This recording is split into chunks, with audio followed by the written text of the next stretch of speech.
Are you ready to break free from the doubts and limits holding you back? Welcome to Embrace Your Value, where therapy meets coaching to help you unlock your true worth and take control of your life. Hi, I'm Kristen, a trauma therapist dedicated to helping you heal, break old patterns, and reclaim your power. And I'm Jen, your support coach, here to show you how to set fierce boundaries, embrace self compassion, and step boldly into the life you deserve. So, whether you're stuck in self-doubt or feeling lost, know this: your value isn't up for negotiation. It's time to own it. Every week, we tackle real issues that challenge, inspire, and empower you to live with purpose and confidence. So, grab your favorite drink, take a deep breath, and let's get started. Because you're not here to play small, it's time to embrace your value. Welcome back to Embrace Your Value. I'm Jen Anderson, here with the incredible Kristen Burrus, trauma therapist and healing guide. Hi, everyone. Today we're exploring how our closest relationships act as mirrors, reflecting back parts of ourselves, often hidden beliefs or unresolved issues. Yes, it can be eye-opening and sometimes uncomfortable when someone else surfaces deeper patterns we weren't fully aware of. But this reflection also creates powerful growth opportunities if we're open to them. Exactly. And learning to navigate the tensions and conflicts that arise with practical communication tools is the key to transforming relationships and ourselves. So, how do close relationships surface hidden beliefs? Close relationships, especially with partners, intimate partners, family, or close friends, so like our inner circle, they often trigger our conditioned beliefs, like things we've talked about: I'm not good enough, I must be perfect, or I'm responsible for others' feelings. And these beliefs can play out as repeated relationship patterns or emotional reactions we don't fully understand at the moment. I see clients frustrated by conflicts that seem to come out of nowhere, but are actually reflecting these deeper stories. The therapeutic insight is that relationships act as emotional mirrors. They reveal where healing and awareness are needed. Awareness helps us claim conscious choice instead of reactive patterns. Absolutely.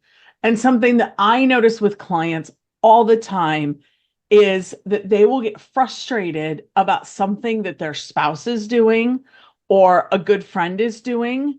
And then I ever so gently point out to them that that's a mirror back to what they don't like in themselves. And that awareness, when that hits, it is so eye opening.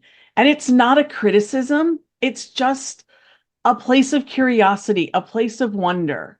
So I love that. Like, I see that as a huge area for growth.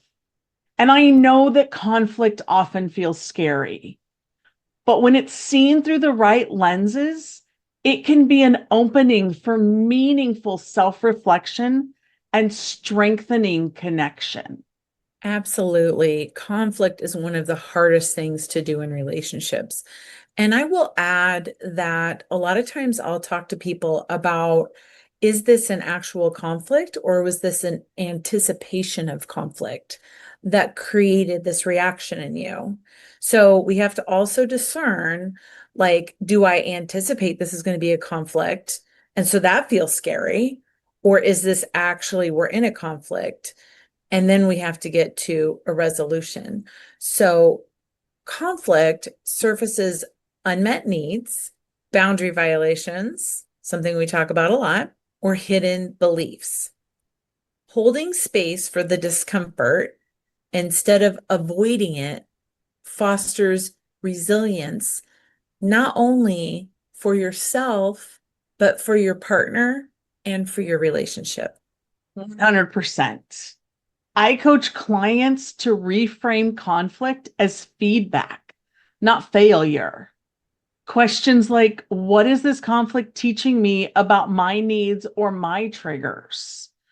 What is this showing me about my life and how I can make changes in the way others are treating me so that I'm not treating others that same way? Make it promote curiosity rather than judgment. Yes, and curiosity can be really, really hard in those moments. Judgment is so much easier. That's part of the reflection, right? Is that to look at ourselves, that requires vulnerability, not only with ourselves, but with our partners. So if we can practice vulnerability in conflict, and what that looks like is we're sharing feelings without blame for ourselves or blame for our partners. It helps invite safety for both parties and a deeper understanding of ourselves and our loved ones. So, what are some communication tools to use when tension arises? Because this is going to happen. It's impossible to be in a relationship with anybody and not have some tension, even if not full conflict, tension. So, some therapeutic communication tools include using I statements, which is expressing personal feelings rather than accusatory you statements. So, I feel sad when you blah, blah, blah, blah, blah, as opposed to you make me sad when you, right? Very, very different feel. Active listening, which is nodding, smiling, not being distracted, just eye contact.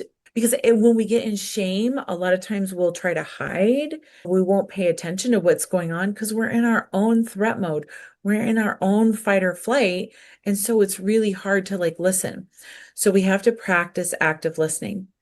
That involves truly hearing and reflecting back what the other person is saying to you. Absolutely.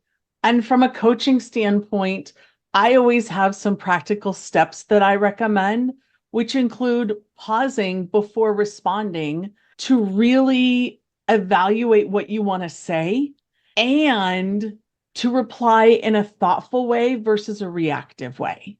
So when we allow ourselves to take that breath, that pause, we can actually respond in a better, more productive way. You can also set boundaries around discussion timing if emotions run high. You can say, we're going to revisit this later when we're in a calmer state. You don't have to do everything in that moment, in that second. I know we think we do, but we really don't. And of course, practicing empathy by imagining the other person's perspective.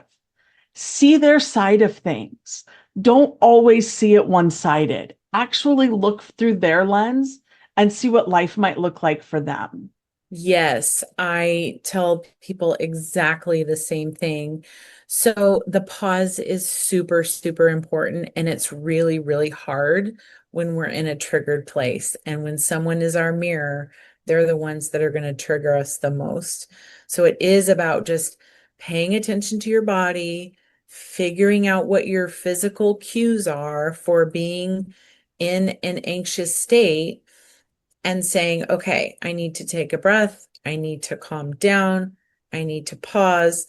And then listening to listen, not listening to respond, right? Because when we get in that threat mode, we're like, I need to respond right now. I need to figure it out right now. And you're right. Not everything has to happen in that moment, but people get really like, I have to get this done because then I'm going to feel uncomfortable until it's actually done. That's how we work when we're actually in a conflict, right? Those are the healthy ways to do that. So, something that can help before we even get to that is a regular check-in. So just checking in with your other person before tensions escalate, and use grounding techniques like deep breathing in the moment to stay present and calm. These are things that you can do as a couple together. This is like next level stuff because this requires a lot of like regulation. Maybe sometimes one person can do it and the other one can't. And then you work together to get more regulation. Then we can keep things from escalating to the point where we have a full-blown argument. So I'd love to challenge you guys, our listeners. Try identifying one conversation recently that was filled with tension. Practice some of these tools the next time you approach it and notice the shift. And so if this feels too hard, something you can do is you can visualize how it went the last time and then how you would like it to go the next time. So you're role playing it out in your mind. And when you do that, it teaches your brain that the next time you do it, this is how you want to have it go. And doing that often will really shift things so that when it comes back up, you're like, oh, I know how to do this. I know where I'm at. So just really try to see how you'd like it to go.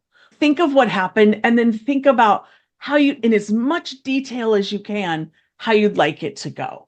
And I know you will notice a shift. Yeah. And I just want to add on to that, making sure that you're doing that when you're calm, right? So when we're out of the tension and we're back to as regulated as we can be, doing it then so that you can have a better perspective, right? And not be like, well, this is how I wish I would have said this and right? So just doing it when you're in a calm, more regulated place. And also, in addition to, I love your playing it out in your head and doing a role play by yourself. I always love actually writing things out as well. I know that's a lot more tedious, but it also really ingrains it in your head. And you can go back and look at it and you can see how things have changed over time. I just think it's a fantastic tool. It does take a lot more time. So, in closing, relationships serve as powerful mirrors to hidden beliefs and growth edges. Embracing conflict as a chance to learn and communicate skillfully can deepen connection and your own self-awareness. Your action step, reflect on a recent challenging interaction and journal around what hidden belief it might be reflecting for you. Then choose one communication tool to practice in your next tension-filled conversation. Set yourself up for success. Yes, set yourself up for success because this is something we can all do, right? So that everything that we give you guys, these are all practical things that people can do. We're not going to expect anybody to do anything that we haven't done ourselves, And I sometimes I think it feels intangible at times. So we would love to encourage you to share your stories and questions with us. We are here to support your journey. So send us a message, send us an email, give a little comment so we can do what we can to help you guys out. Yes. Thank you for embracing your value alongside us. Remember, when someone else becomes your mirror, it's an invitation to meet yourself with kindness. We'll see you next week. See you next week. Thank you for being here with us today. If today's episode hit home, don't just keep it to yourself. Subscribe, leave us a review, and share this episode with someone who needs to hear it. Because everyone deserves to know their worth. Next week, we're diving even deeper with more insights and tools to help you break free from limitations and live authentically. Until then, keep raising your standards, owning your worth, and embracing your value.